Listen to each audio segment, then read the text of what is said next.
In the previous video, part 3, we had a discussion on eddy currents, electromagnetic damping, and introduction of induction, in which a little bit about self-induction we have discussed there.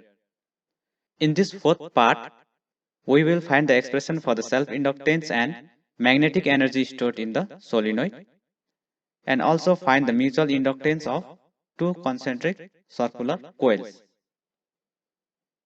In this video, the two things that we are going to discuss about the solenoid is to find the expression for the self-inductance, and number 2, to find the expression for magnetic energy stored in the solenoid.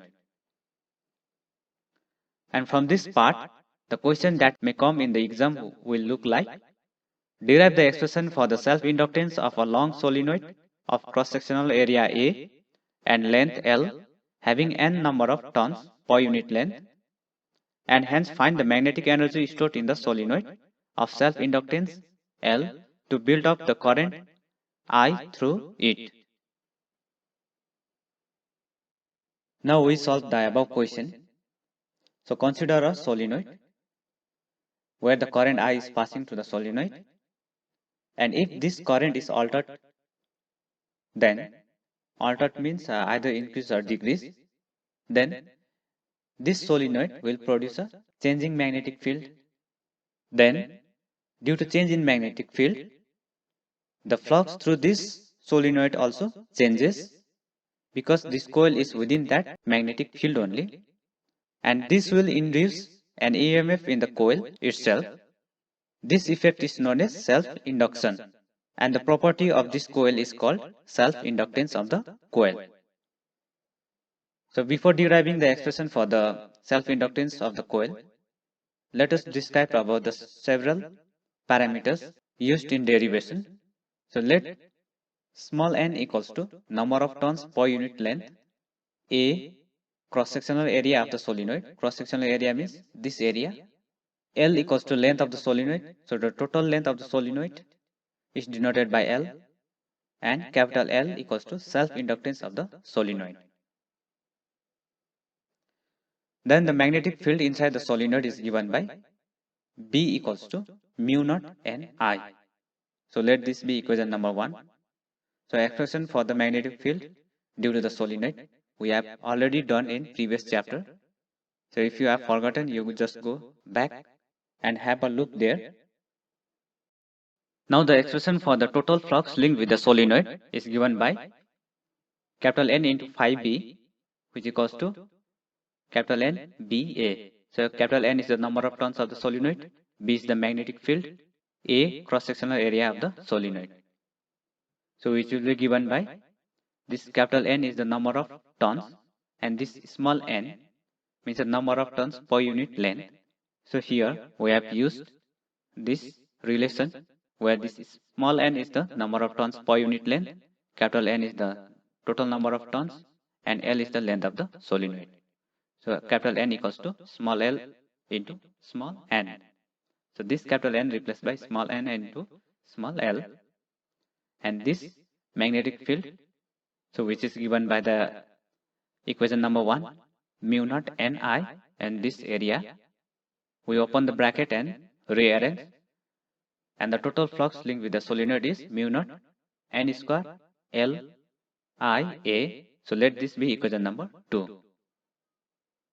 Now if capital L is the self-inductance of the solenoid, then from the definition, total flux linked with the solenoid N phi B is given by self-inductance into the total current flowing in the solenoid. So let this be equation number 3. So from equation 2 and equation 3, the left hand side is same.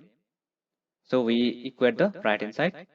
Equating equation 2 and 3, this gives L into I equals to mu naught N square L I A. So here this current will get cancelled from both the sides. Then the remaining L equals to mu naught N square A L. So this is the expression for the self-inductance of the solenoid.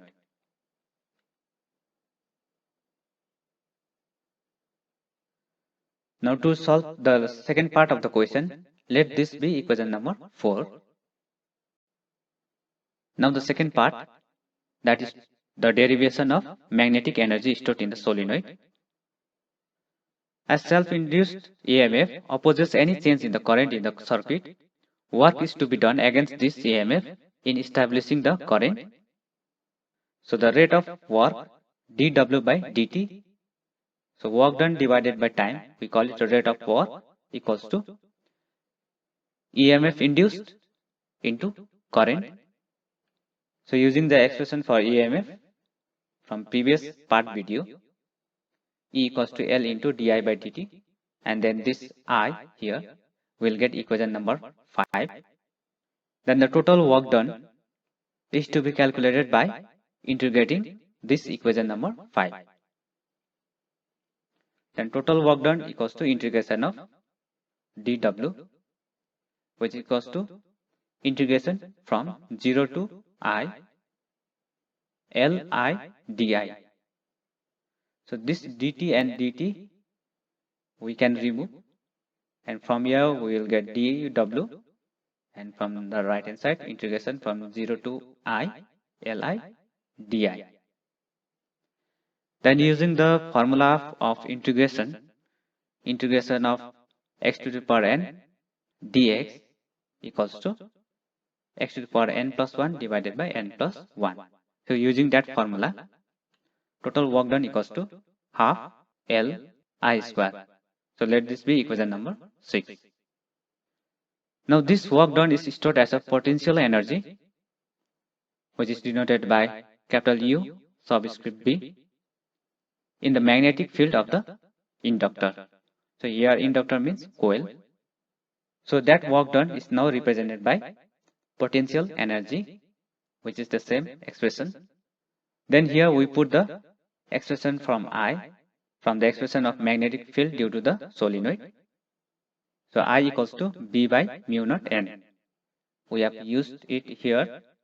Then again we use the expression for L, so which is given by equation number 4 that we have already derived just before. So now after simplification, expression for the potential energy equals to half B square AL divided by mu naught, or 1 by twice mu naught B square AL. This amount of energy will be stored in the solenoid. And sometimes the question may come like this: find the magnetic energy stored in the solenoid per unit volume of solenoid. Then you have to write in this way: magnetic energy per unit volume of solenoid, which is given by magnetic energy divided by the volume. This area into length will give the volume. Using this expression for potential energy, we will get B square by twice mu naught. So this is the magnetic energy per unit volume of solenoid. Now we discuss about the mutual inductance. Mutual inductance is the interaction of one coil's magnetic field on other coil as it induces current in the adjacent coil. So in self-inductance, only one coil will be there, but here in mutual inductance, there will be two coils.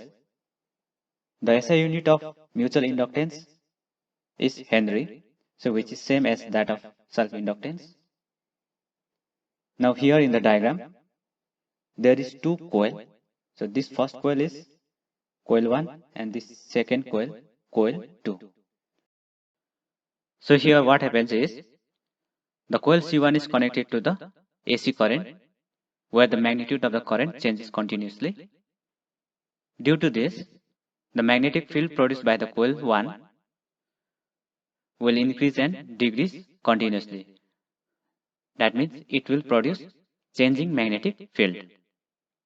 And from the figure, it is clear that the second coil is placed very close to the coil C1, and we can see here clearly that some of the magnetic field lines are passing through the coil C2. Now, as the magnetic field, which is created due to flow of current in coil 1 changes, then the magnetic flux through coil C2 will also change, and due to this change in magnetic flux, the current will be induced in the coil C2, and this galvanometer will show some deflection, indicating that the current is induced in the coil 2. So this effect, we call it mutual inductance. Sometimes we may use more than two coils. One may be somewhere here, another may be somewhere here. So like that, two or more coil can be used.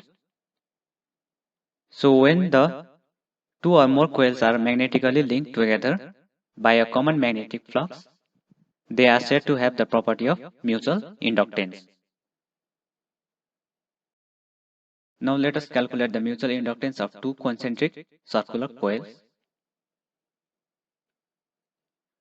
So this blue and yellow, there are two coils and they have the same center, then we call it concentric circular coils. Let this smaller coil have the radius R1 and the bigger circular coil have the radius R2. Now here we consider that battery is connected to the bigger coil. So whenever the battery is connected, then the current will flow through the coil. So due to the flow of current in the bigger coil, the magnetic field will be produced by the bigger coil, and this smaller coil is within the magnetic field produced by the bigger coil. Then if the magnetic flux linked with the smaller coil changes, then the current will be induced in the smaller coil. So let I2 be the current flowing through the outer coil of radius R2. Then the magnetic field B2 due to the current I2 in the outer coil at the center is given by B2 equals to mu naught I2 by twice R2. So let this be equation number 1. Then here R1 is very much less than R2, and due to this reason the magnetic field produced by the bigger coil at the center where there is a smaller coil is assumed to be constant. Then the flux linked with the smaller coil will be given by phi1 equals to magnetic field produced by the outer coil into area of the inner coil. Then here using equation number 1 for B2 and writing the area for the smaller coil, which is circular in shape, and the formula is given by pi r1 square. It's the area of circle. Then after simplification, phi 1 equals to mu naught pi r1 square by twice r2 into I2. So let this quantity be represented by M12, where M12 equals to mu naught pi r1 square by twice r2. Now similarly, if the current will flow through the smaller coil, then also the current will be induced in the bigger coil, which is just opposite. Then the expression for the mutual inductance will also similarly given by the same mu naught pi r1 square by twice r2. So from these two, what we can conclude is that the expression for M12 and M21 is same. So let M12 equals to M21 equals to M. Therefore, M equals to mu naught pi R1 square by twice R2. So this is the expression for the mutual inductance of two concentric coils.